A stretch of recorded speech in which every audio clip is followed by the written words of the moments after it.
the third tunnel attack in 6 months, taking more than 15 Israeli lives.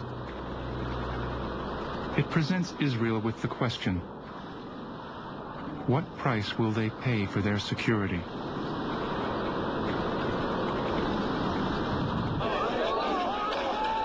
In February 2004, Israeli Prime Minister Ariel Sharon announced a plan to disengage from Gaza.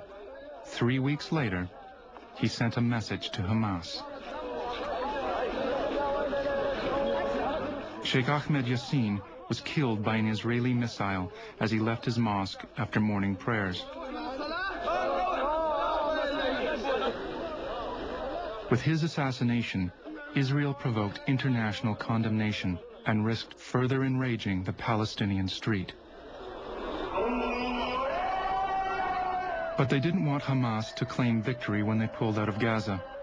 So they made a calculated decision with the advice of counterterrorism experts like Dr. Yohanan Zorov.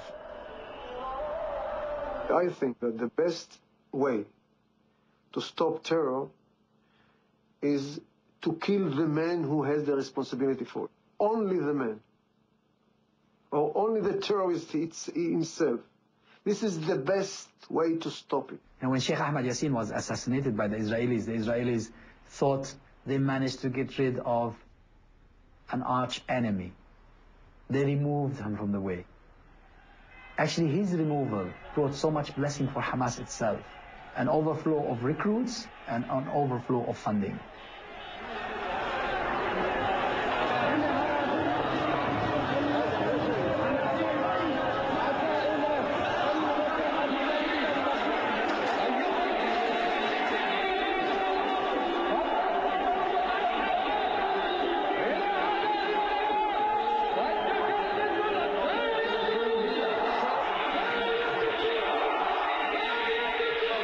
Palestinian rage and support for Hamas would continue to grow as 3 weeks later Israel struck again, killing Yassin's successor, Dr. Abdul Rantisi.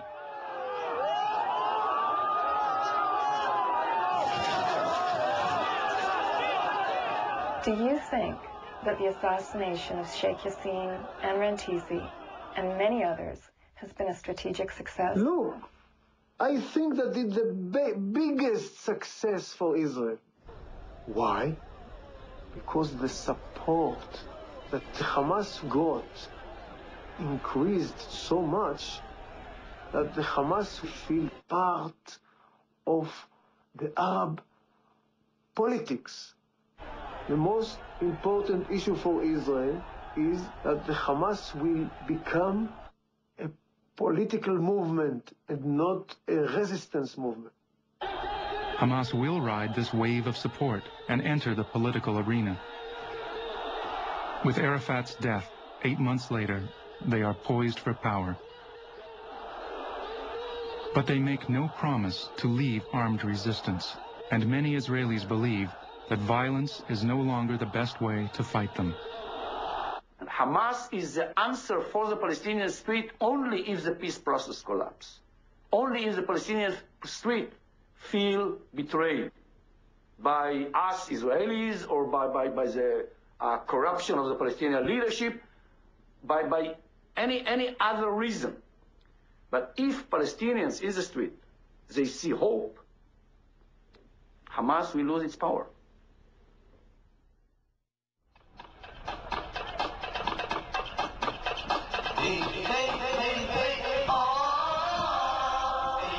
In 2005 ushers in a new era,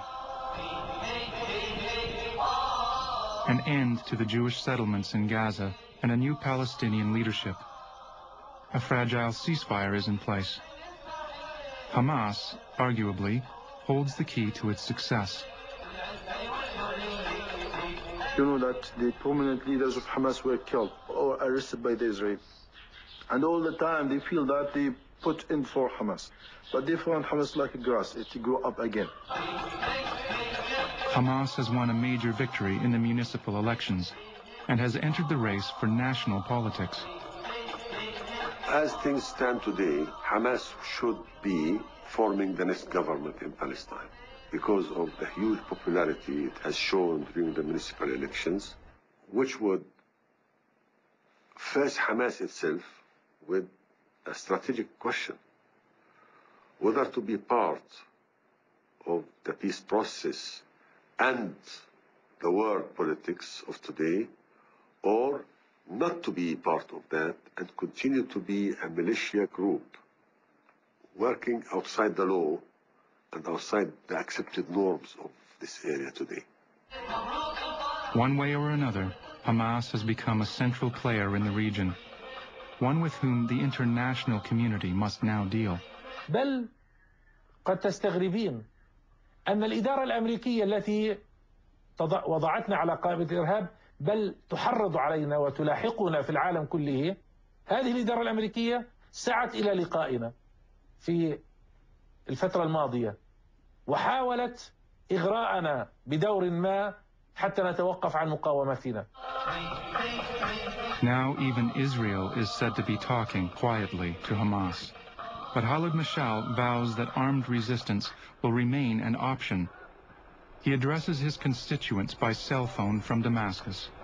فنقول إن كانت حماس قد فازت فالفوز لكل شعبنا، لأننا في فلسطين وفي حماس نستشعر أننا أمام عنوانين كبيرين. العنوان الأول مقاومة الاحتلال والدفاع عن شعبنا. وليس هناك قائد فلسطيني بعد عرفات أيا كان اسمه يستطيع أن يصنع سلاما أو اتفاقا مع إسرائيل دون الحصول على الحقوق الفلسطينية، بدون أرض فلسطينية، بدون حق العودة، بدون القدس، بدون تفكيك المستوطنات، بدون حصول الفلسطينيين على سيادة حقيقية وبالتالي بناء دولة حقيقية. بدون ذلك وبحرية حقيقية، بدون ذلك ليس هناك سلام ولا استقرار. But there is a shift. Hamas is in the process of rewriting its original covenant. They no longer speak of liberating every inch of Palestine, at least not now. We are now ready to establish an independent state, purified state, on any inch of Palestine, but this is not meaning that we are going to prevent our grandsons to achieve their goal.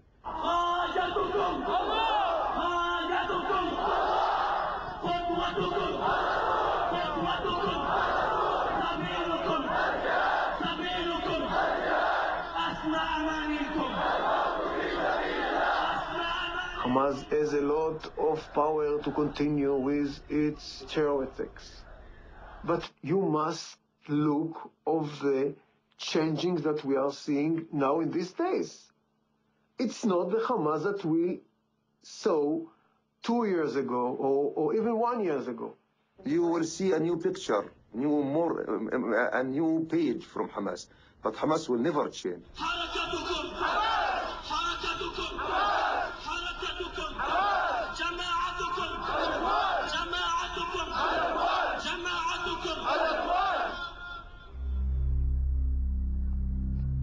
Hamas takes the long view.